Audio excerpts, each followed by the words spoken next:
I've been made aware of something that I do when I speak, and I'm now aware that loads of people in Britain do exactly the same thing.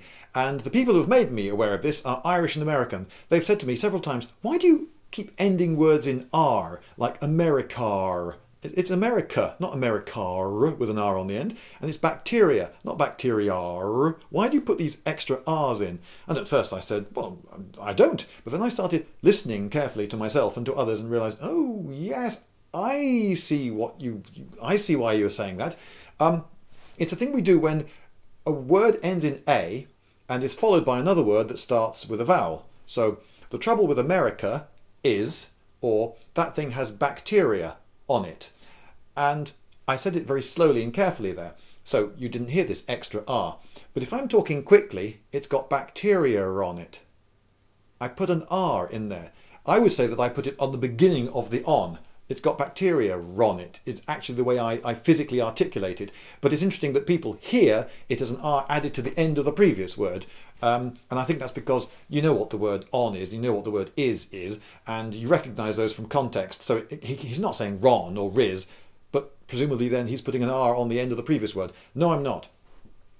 To say bacteria, I have to say I have my voice box switched on, saying the vowel, and I have my mouth shaped for saying that. Then I've got to change that and keep my voice box on as well for the I, is, America is. So I've got to change my mouth shape and use my voice box for both of those sounds, and it's easier to run the two together with a R sound. It doesn't stop my breath completely, but it just modifies it a bit. So I can say America is.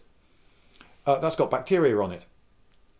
And I hear it now as I'm saying. It's quite difficult to say consciously like that because almost all of the time we Brits don't put these extra R's in consciously.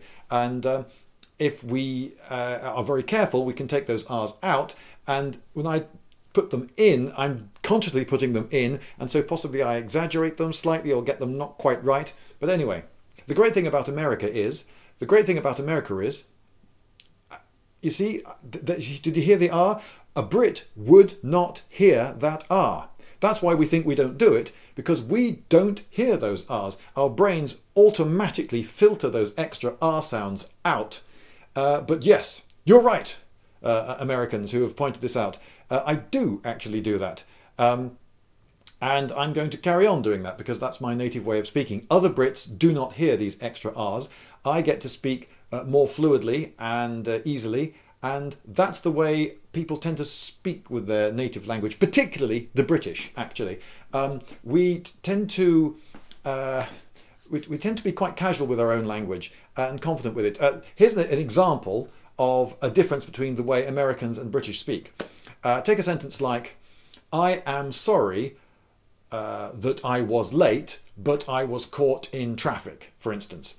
So there are 4 key words there. Sorry, late, caught, traffic. Now, if I said just those 4 words, you could probably get the gist of what I'm saying. Sorry, late, caught, traffic.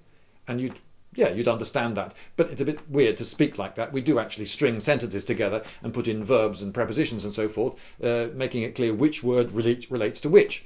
So, I am sorry that I was late, but I was caught in traffic would be the full sentence with all the extra big things in between. But the I am, we tend to abbreviate to nothing at all, just silence. That I was is typically abbreviated to Z. But I was, it also goes to Z. And in becomes N. So, instead of saying, I'm sorry that I was late, but I was caught in traffic, I would say, sorry I was late, I was caught in traffic. Sorry, late, caught in traffic. Sorry I was late, I was caught in traffic. So I say the 4 words, the key ones, clearly, and everything else just gets pretty much lost. And that's the way Brits tend to speak to each other. Now, I'm not saying that all Americans speak this way, but a lot of Americans, they emphasize using volume. So they say the key words louder. So an American might say something like, I am sorry that I was late, but I was caught in traffic.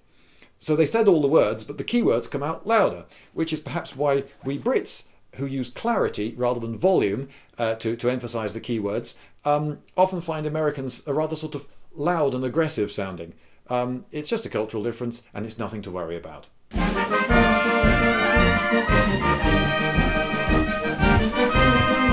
Lindybeige!